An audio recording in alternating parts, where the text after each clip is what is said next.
The hushed hum of the intensive care unit felt less like a functional sound and more like a muted scream to Jerry Yen. He sat by Tong Liya's bedside, the sterile white sheets a stark contrast to her pale, fragile face. Her breathing was shallow, punctuated by the relentless beeping of machines. A sudden, mysterious illness had struck, swift and brutal, leaving the world's foremost historical preservationist clinging to a fragile thread of life. Jerry, a man of quiet intensity, was a monument of fear and fierce devotion, his hand a constant, warm presence on hers. His heightened senses, a legacy of their work awakening the ancient opera house, were a torment.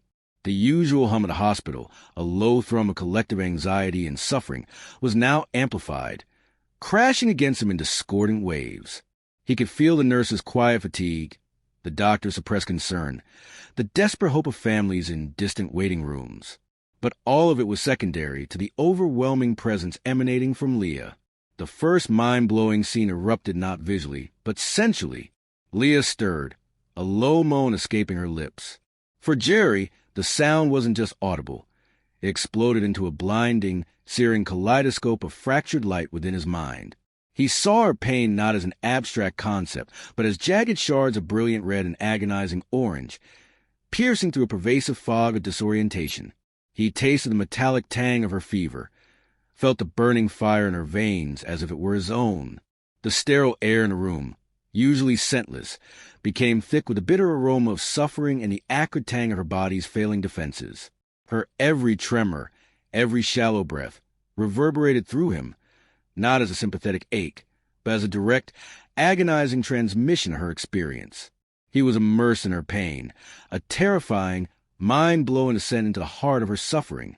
He gasped, clutching her hand, his own vision momentarily blurring as the room around him pulsed with a reflected agony.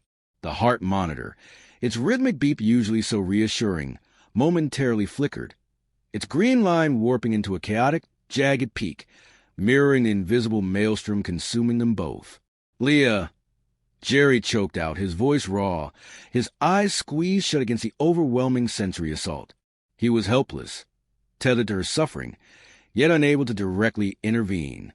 The power they wielded, the ability to awaken ancient spirits and manifest dreams, felt cruelly impotent against the brutal reality of physical illness.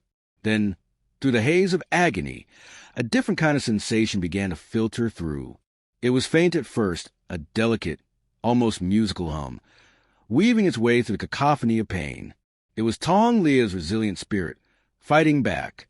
Jerry focused on that hum, pulling at it, amplifying it with his boundless love and unwavering will.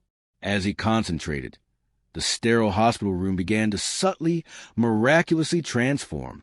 The harsh fluorescent light softened, bathing the space in a warm, golden glow. The stark, white walls shimmered in a familiar, comforting pattern began to emerge. The intricate, gilded plasterwork of the opera house, its cherubs and muses silently observing. The low hum of the machine softened, resolving into a faint, melodic echo of a long-forgotten orchestral symphony, a piece they had once discovered hidden in the opera house's archives. The room was no longer just a hospital. It was a liminal space, a haven where the awakened spirit of the opera house manifested to embrace Liya, a mind-blowing testament to the enduring power of the world they had brought to life. Jerry felt Liya's hand, once limp, subtly squeeze his. He opened his eyes. Her face, still pale, held a faint, serene smile. Her eyes fluttered open, not with confusion, but with a dawning recognition. Her gaze wasn't fixed on the mundane. It was looking beyond, at the shimmering echoes of the opera house that now enveloped them. "The opera house," she whispered, her voice weak but clear. "It's here. It's always been with us," Jerry replied, tears streaming down his face, not of sorrow, but profound gratitude. He felt a surge of renewed purpose. The illness was a physical entity, but it had a spiritual dimension, a consuming darkness that fed on despair. And their awakened connection, the opera house's benevolent spirit, was their weapon. The final, most mind-blowing scene unfolded as Jerry and Liya, their hands clasped, their wills united, channeled their collective energy into a singular, desperate act. They focused on the source of Liya's illness, that swirling vortex of pain Jerry had glimpsed earlier. The opera house's manifested essence, its golden glow intensifying, pulsed around them, and from its heart, countless shimmering, ethereal performers materialized. Not just images, but vibrant beings of light and music. Ballerinas pirouette with impossible grace. Tenors sang notes of pure, resonant healing. A chorus of voices soared, weaving a powerful, harmonious melody. These ethereal performers didn't just dance and sing. They began to descend, their luminous forms flowing into Liya's body, not as physical entities, but as conduits for pure, benevolent energy. Jerry and Liya saw it in their shared mind's eye. The performers' light-infused forms entering Liya, directly engaging the swirling vortex of the illness. The discordant red and orange shards of pain were met by shimmering blues and greens of tranquility, by vibrant golds of hope. The chaotic sounds of illness were overwhelmed by the soaring, harmonious symphony of the opera house's spirit.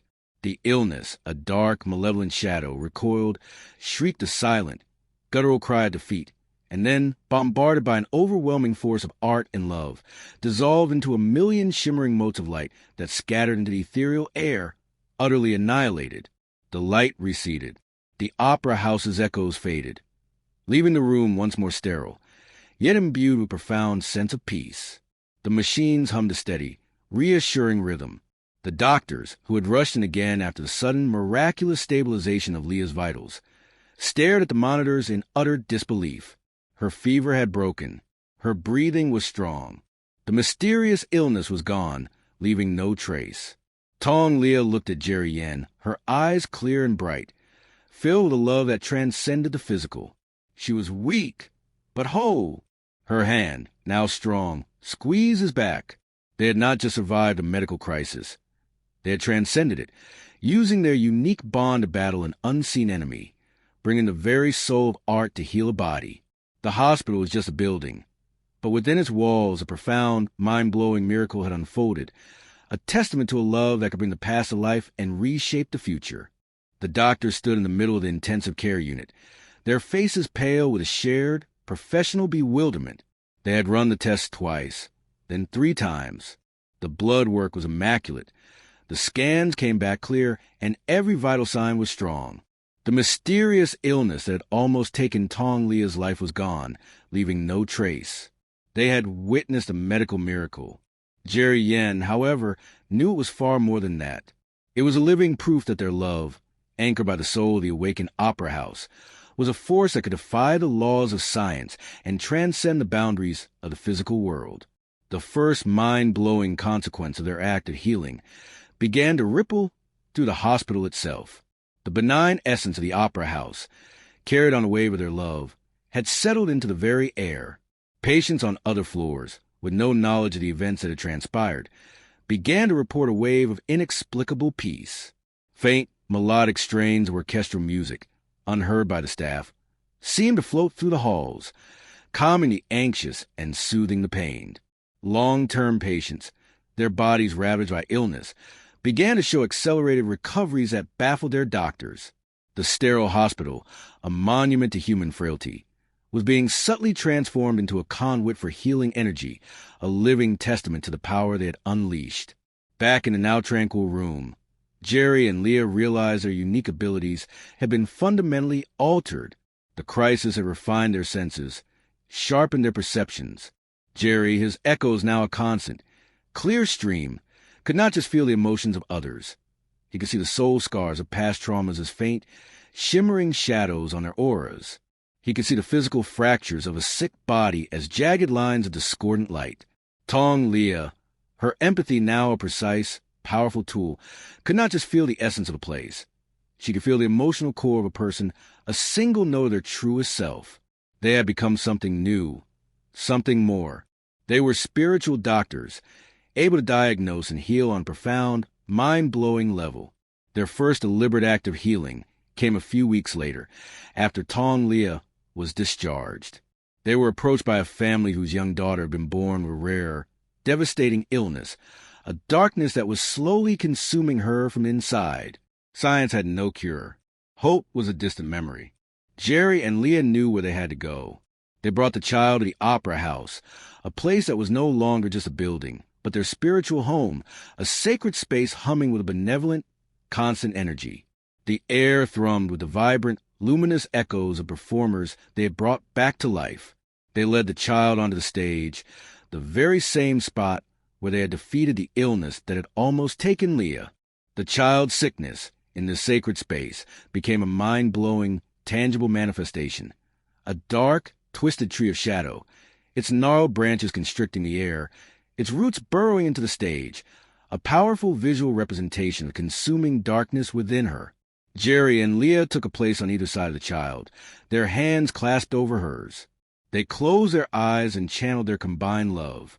From their intertwined hands, a powerful, brilliant, iridescent river of pure light began to flow. It was not just light. It was an act of creation, a fusion of Jerry's boundless love and Liya's precise empathy. The river of light surged outwards, coursing to the stage and toward the dark, twisted tree of the child's illness. The process of healing was not a gentle transfer of energy. It was a profound, visual spectacle, an all-out battle for a soul. The dark tree of shadow fought back, its gnarled branches lashing at the river of light, its form contorting in silent protest. But the river was relentless. It flowed over the roots, the trunk, the branches. As the light made contact, the dark tree began to change. Its leaves of shadow shriveled and fell, replaced by shimmering, impossible flowers of vibrant color. The gnarled branches straightened and softened, becoming limbs of pure, gentle light. The twisted roots of illness were replaced by a nourishing flow of pure energy. The darkness of the sickness was not annihilated. It was transcended, absorbed, and transformed into an act of profound, mind-blowing creation. The tree of shadow became a luminous, impossible tree of life, its leaves rustling with a soft, joyful music. The child, who had been pale and weak, suddenly opened her eyes, a radiant light filling them. The illness was gone. Her body was whole. She looked at Jerry and Liya, her face filled with an innocent, profound gratitude, and then she smiled, a simple, beautiful act that spoke a new life. The luminous tree of life slowly faded, leaving the stage once again in its silent, beautiful glory. Jerry and Liya stood on stage, their hands still clasped, their hearts filled with an overwhelming, profound sense of purpose. They were no longer just a couple. They were keepers of new reality, the anchors of a new kind of healing. The opera house, a living testament to their love, was their sacred space in the world, filled with sick and suffering souls, was their mission,